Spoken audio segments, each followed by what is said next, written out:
Breaking news చూస్తున్నాం. ఇటు వివాదంలో పవన్ కళ్యాణ్ సినిమా ఉస్తాద్ భగత్ సింగ్ మూవీ మొత్తానికైతే వివాదంలో ఉంది. ఇటు దేవి శ్రీ ప్రసాద్ అలాగే ఇటు తమన్ మధ్య చిచ్చు పెట్టింది ఉస్తాద్ భగత్ సింగ్. ఇటు ప్రీ రిలీజ్ ఈవెంట్కు ఇటు దేవి శ్రీ ప్రసాద్ కానీ అలాగే ఇటు తమన్ కానీ వీరిద్దరు కూడా రాలేదు. సినిమాకి ఇటు మ్యూజిక్ డైరెక్టర్గా దేవి శ్రీ పనిచేశాడు. ఇటు బ్యాక్గ్రౌండ్ స్కోర్ ఇటు తమన్ కొట్టాడు.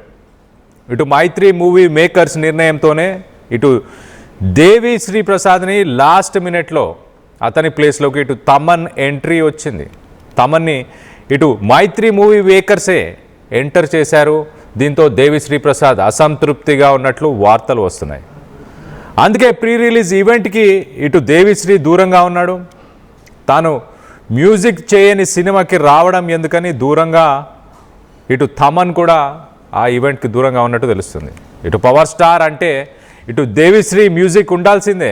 మరో పక్కన ఇటు జల్సా, గబ్బర్ సింగ్, అత్తారింటికి దారేది లాంటి all time blockbusters Devisri Prasad ఇచ్చినవే.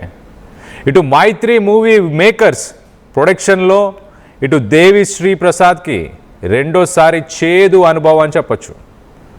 ఇటు పుష్ప 2 సమయంలోనూ ఇటు దేవిశ్రీని లాస్ట్ మినిట్లో ఇటు తమన్ అలాగే శామ్ సిఎస్ వీరిద్దరు బీజిఎం కోసం లాస్ట్ మినిట్లో రీప్లేస్ చేశారు.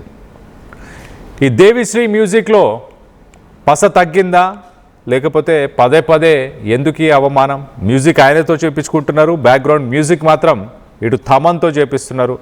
మరి ముఖ్యంగా మైత్రి మూవీ మేకర్స్ వాళ్ళతో ఇది రెండోసారి. దీనికి సంబంధించి మరింత అప్డేట్ తీసుకునే ప్రయత్నం చేద్దాం. ఇటు మా ప్రతినిధి రవిచంద్ర ఉన్నారు. రవిచంద్రతో మాట్లాడి తెలుసుకునే ప్రయత్నం చేద్దాం. రవిచంద్ర, నిజంగానే మైత్రి మూవీ మేకర్స్ రెండోసారి కూడా ఇదే సీన్ ఎందుకు రిపీట్ చేశారు?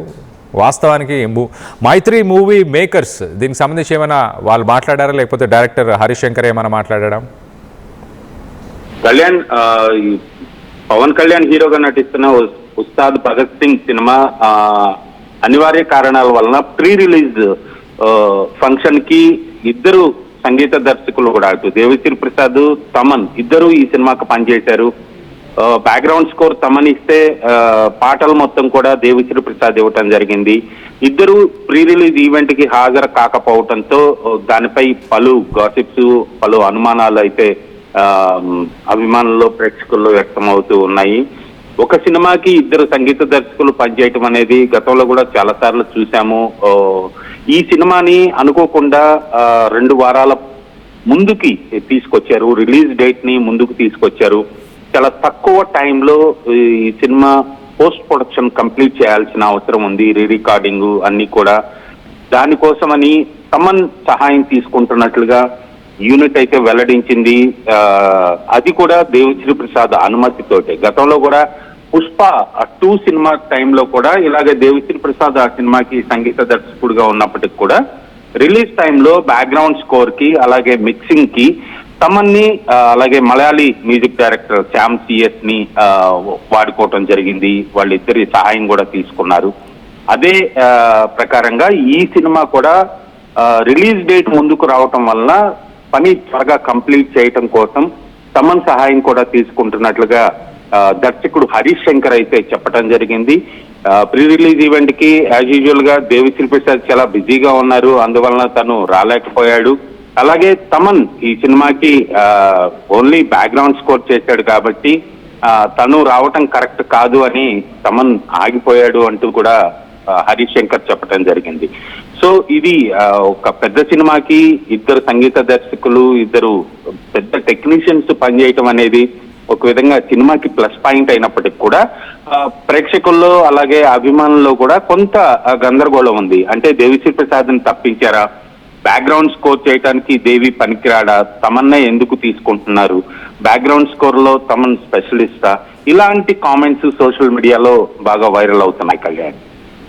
Right Ravichandra, thanks for the latest update. మొత్తం మీద ఇటు మైత్రి మూవీ మేకర్స్ మాత్రం ఇటు సినిమాకు సంబంధించిన రిలీజ్ డేట్స్ని కొంత ప్రీపోన్ చేశారు. ఒక 2 వారాలు ప్రీపోన్ చేయడంతో ఆ ప్రొడక్షన్ వర్క్ని కొంత స్పీడప్ చేయాల్సిన అవసరం పడింది. ఇటు దేవిశ్రీ ప్రసాద్కి సంబంధించిన ఆ డెడ్ లైన్స్ ఏవైతున్నాయో వాటిని అతను అందుకోలేకపోవడం, కొంత అతను ప్రియర్ కమిట్మెంట్స్ ఉండడం వల్ల ఆ టైంని కేటాయించలేడని తాను చెప్పడంతోనే ఇటు అంగీకరిస్తేనే ఇటు తమన్ని తీసుకొచ్చామంటూ ఇటు మైత్రి మూవీ మేకర్స్ అయితే చెప్పుకొస్తున్నారు.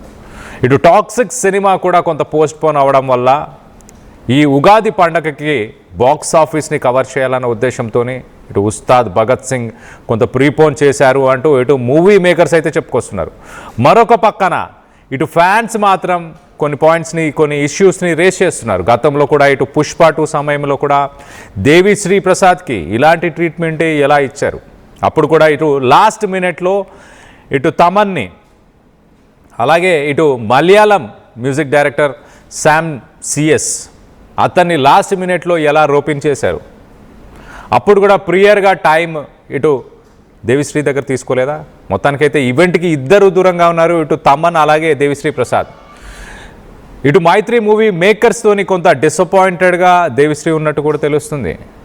తనని గతంలో కూడా ఇలానే ఇబ్బంది పెట్టారు, అవమానించారు అంటూ ఇటు దేవిశ్రీకి సంబంధించిన ఫ్యాన్స్ కూడా మాట్లాడుకొచ్చే ప్రయత్నం చేస్తున్నారు. మొత్తం మీద ఒక్కసారి మనం చూస్తే ఇటు పవన్ కళ్యాణ్ సినిమాలతో పవన్ కళ్యాణ్తో దేవిశ్రీ ప్రసాద్కున్న అనుబంధం, ఆయనకున్న కనెక్షన్ ఒకసారి మనం చూస్తే కనుక జల్సా, గబ్బర్ సింగ్, అత్తారింటికి దారేది లాంటి ఆల్ టైమ్ బ్లాక్ బస్టర్స్ని ఇటు దేవిశ్రీ ప్రసాద్ ఇచ్చారు. ఇటు మైత్రి మూవీ మేకర్స్ ప్రొడక్షన్లో ఇటు దేవిశ్రీకి రెండోసారి చేదు అనుభవం అనుకోవాలా. పుష్ప 2 సమయంలో కూడా మనం ఇదే రిపీట్ అవ్వడం, మొత్తం మీద ఇవన్నీ కోయిన్సిడెన్సెస్. ఇటు డిఎస్పి తమన్ వీరిద్దరూ ప్రీ రిలీజ్ ఈవెంట్ని హైదరాబాద్లో జరిగిన ఈ ఈవెంట్ని ఎందుకు అటెండ్ అవ్వలేదు.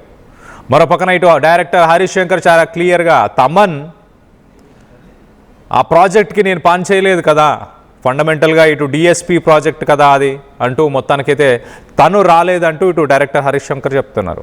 మరి డిఎస్పి ఆయన కంప్లీట్గా సైలెంట్గా ఎందుకున్నాడు, ఈవెంట్కి ఎందుకు రాలేదు?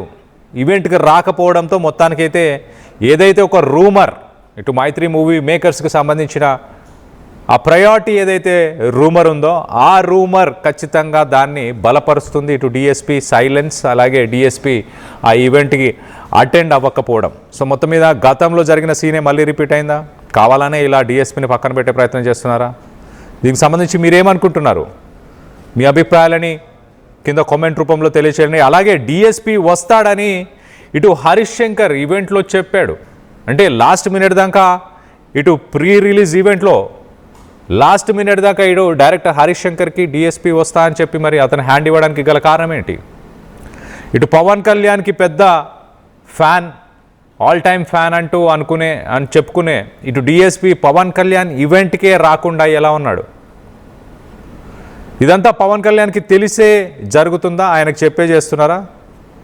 మొత్తం మీద ఇటు కొంత కాంట్రవర్సీలో అయితే ఖచ్చితంగా ఇటు తమన్ వర్సెస్ డిఎస్పి కాంట్రవర్సీ అయితే నడుస్తుంది అన్నదానికి వాళ్ళిద్దరూ ఈవెంట్ అటెండ్ అవ్వకపోవడమే ఒక రుజువు, ఒక ప్రూఫ్ అంటూ ప్రస్తుతానికి చర్చ నడుస్తుంది.